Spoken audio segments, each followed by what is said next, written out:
I think it's important to find a way for people with technical skills and academic expertise to bring their knowledge to communities in an open way, in an open-sourced way. I'm James van Duuren. I'm from Cape Town, South Africa. I'm a medical doctor and also a public health activist working in primary healthcare advocacy and community education. So I'm currently the Deputy Secretary of the People's Health Movement, South Africa, which is a local chapter of an international organization that focuses on advocating for the right for health to all and for universal health coverage, as well as focusing on the issues of primary healthcare access.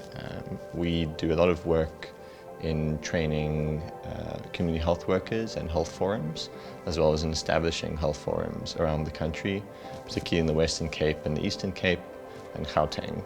We do trainings on things like the national health insurance, on communicable diseases, and how to effectively run a health forum. We've started quite a number of health forums in South Africa with a goal to having one health forum in every sub-district in the country. It's obviously a long-term goal and one that will require a lot of partnership to be able to achieve. But we've also, throughout over the years, for example, during COVID, run a lot of trainings on the COVID-19 virus and COVID vaccines, as well as together with some of our partners like Médecins Sans Frontières and Section 27 have run Train the Trainer programs for a number of community activists around the country.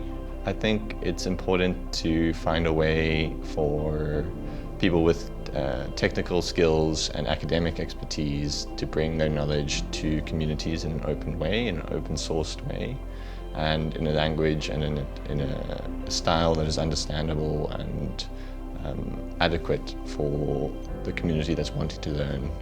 I think also just being open to being directed by community groups in terms of the type of training that they'd like to receive, while being cognizant of the fact that you have certain connections and certain privileges through your position in academia or in medicine to be able to advocate for them in a way that they often cannot on their own. So it's a bi-directional relationship where you get a lot of learning yourself of what the issues are on the ground, and you have to then make sure that you advocate for them in a larger space. So some of the other work that we do is around national healthcare advocacy and policy advocacy.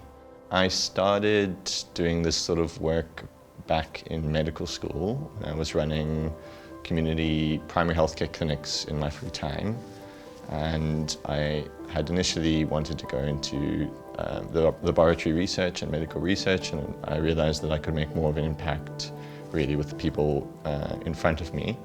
And so that's what inspired my movement into public health, which is where I work professionally, but it also led me down the path that led to the People's Health Movement and other civil society spaces that I work in, such as Tekano, because you could really bridge that gap between the clinical, the academic, and the patient in the community. I applied for Tekano because of the opportunity that it would provide to be able to connect with a number of like-minded individuals who are working in their own spheres in health equity in the country, and also just to learn what sort of projects people were working on around the country. It's an opportunity, I think, to discuss some of the more challenging and technical issues in health advocacy and in civil society space, and to really work through those contentious issues in a constructive way. And that's why I decided to apply. I'd heard of it previously from previous fellows who'd also gone through the program and recommended to me that I should give it a go.